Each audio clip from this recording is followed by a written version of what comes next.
everyone, so in this video, we're going to talk about crate training. Go kennel. Wait. Okay, free. We'll talk about how to get your dog to go in their crate. We'll talk about how to manage anxiety and also how to correct behaviors like whining and barking and much more. First off, let's talk about why we use the crate. There's many reasons we use crates, but we'll just talk about the main ones. The first is potty training. We have a whole separate video on potty training, so make sure to watch that. But the crate is one of the best tools for this. The second reason is for prevention and management of bad behaviors.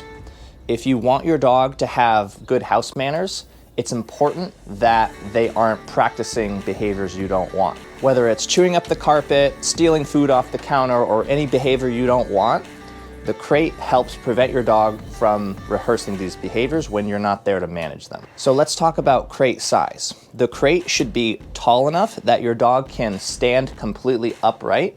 It should be wide enough that they can lay down in a comfortable position. It shouldn't be so big that they can go in one corner and pee or poop and then lay in the other corner to avoid it. If you aren't potty training your dog, so if you have an older dog and potty training isn't an issue, you can have a crate that's a little bit bigger for them. As far as the type of crate, we prefer using these ones. This particular brand is the Roughland crate. We don't generally like using these wire type crates. We have known dogs that have gotten their paws caught in them. Also, if you have a dog that is an escape artist, we've known dogs that have broken out of the crate. So if you have a big, strong dog, they can easily push through one of the sides. However, if you have a small dog, or if you have a dog that's very calm and gentle in their crate, these are probably fine for you. All right, next let's talk about how to get your dog comfortable in the crate. It's extremely important that your dog perceives the crate as a happy place. We never use the crate as a punishment or as a timeout. So if your dog is doing a naughty behavior, don't punish them by putting them in their crate. If you do this, your dog may start to become resistant about going in the crate or avoid going in the crate altogether. Dogs don't really understand timeouts because they live in the moment. So once a moment passes, they're no longer going to understand why they're in trouble. So there are much better ways to correct behavior.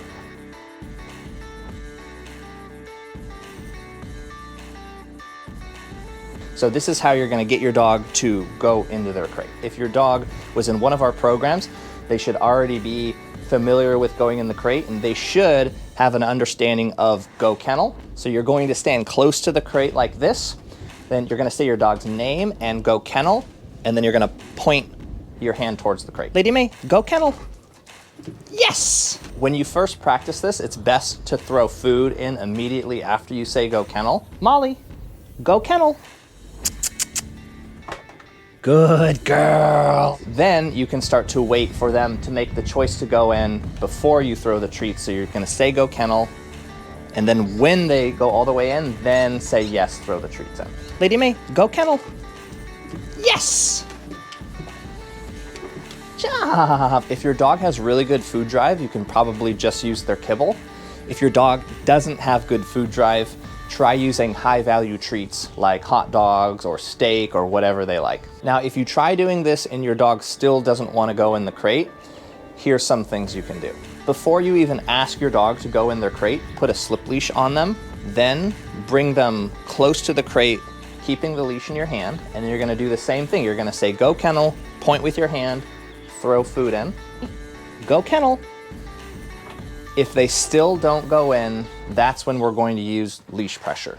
We have a whole separate video on leash pressure, so make sure to watch that so that you understand what you're doing here. If your dog was in one of our programs, they should already be conditioned to leash pressure, so this is a type of communication that they're familiar with and understand. So here's how you'll do it. You're gonna slide your hand all the way down the leash, so you're holding it really close to their neck like this, and then you're gonna say go kennel, and immediately after you say that, you're going to start pulling towards the crate. Good girl! Your hand may actually need to go inside the crate as you're doing this. Be patient and determined here. It may take your dog a little while, but if they're resisting at first, Just continue pulling until you feel them start to move into the crate. You may have to pull harder, so if they're not moving after a few seconds, just slowly, gradually increase the amount of pressure until you feel them start to move. But that moment that they eventually give into the pressure is really important. We want that moment to be rewarding and relieving to them, so make sure to praise them. Good girl. When using leash pressure like this, it should get easier and easier each time because your dog learns it feels much better to give into the pressure than to resist it. So the sooner they give into the pressure, the sooner the pressure goes away. Once they're inside the crate, throw some high value rewards in there. It's okay if they don't take the treats. Good girl! Yeah, mama! Make sure to be prepared to block your dog if they start to come out. Nope. Back. Good girl! Once they go in, they should stay in until you release them. Okay, free.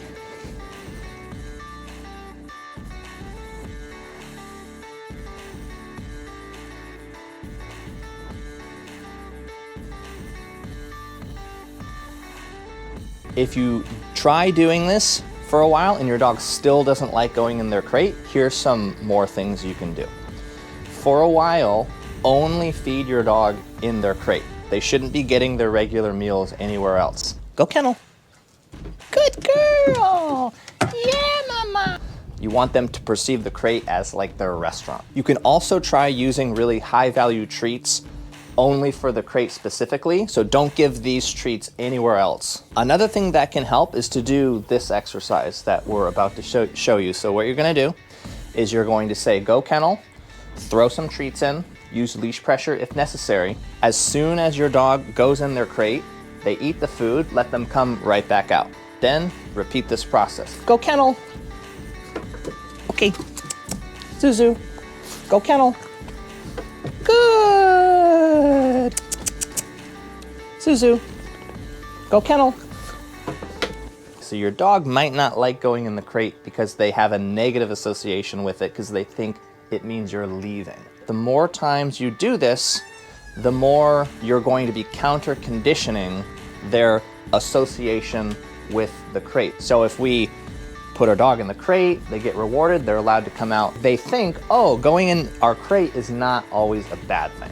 Last thing we want to mention before we move on is that we recommend always leaving a high-value chew toy in the crate with them. Most dogs really like bully sticks. This is a tiny one for puppies, but we recommend always leaving something that they like in there.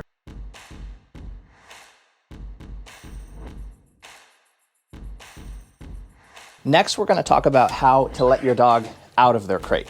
Wait. Okay, free. So with most dogs, we don't let them just come right out of the crate when we open the door. We use this opportunity to teach our dog impulse control and also respect for boundaries. Here's what you're going to do. You're going to walk up to the crate door, and then you're going to say, wait. And then you're going to open the door just about halfway. Don't open it all the way. Wait. Now, because we said wait, our dog is not allowed to come out yet. So the reason we don't want to open the door all the way is because if our dog's paw steps out, then you're going to say no, close the door on them. You don't have to latch the door shut, just close it on them until they back up, back into the crate. No. And then you're going to repeat this process. So you're going to open the door again. If your dog tries to step out again, close the door. Keep doing this until you're able to open the door all the way and your dog still waits. No.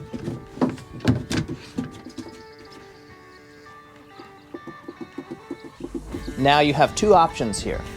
You can either reward your dog with a treat. Good. Good. Or you can release them. Okay, free. If your dog is not good about waiting, we recommend always rewarding them with a treat several times before you release them. If you always release your dog right away, they're likely to start anticipating that and they're probably not going to wait calmly. But if your dog is food motivated and they're expecting to get a treat for staying in there, they're going to be a lot calmer about waiting because they're getting rewarded for staying inside the crate. Wait. Good. Good. Good. Okay, free. Yeah, she's a mama. Last thing we want to talk about is how to teach your dog to be calm in their crate. So we want to talk about how to correct behaviors like whining and barking and how to minimize restlessness or anxiety in the crate. Remember, it's important that your dog likes to go in their crate. So if you practice all the things that we've mentioned in the video, that will really help with this.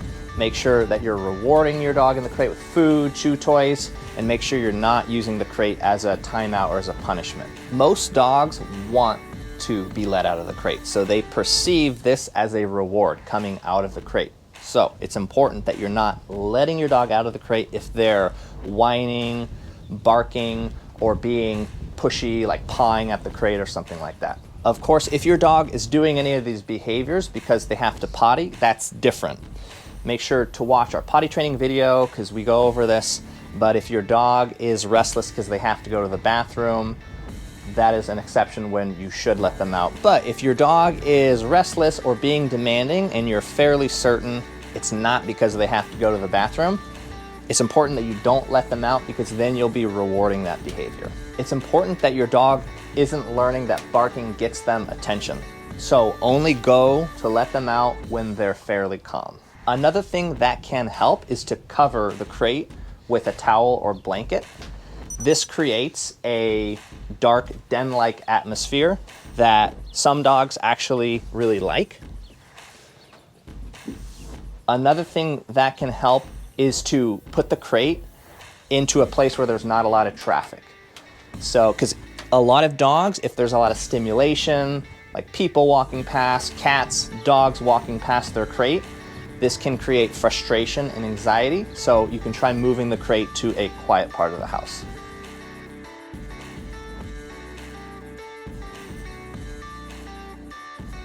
All right, so let's talk about how to correct whining and barking. The first option is to ignore it. So basically, you're not going to pay attention to your dog if they're whining, barking, until they stop. Once they've been quiet for at least 30 seconds, then you can go to let them out. It's important though that you don't let your dog out immediately after they stop vocalizing. So if your dog's whining, barking, and then they're quiet for 2 seconds, don't then immediately go and let them out of their crate.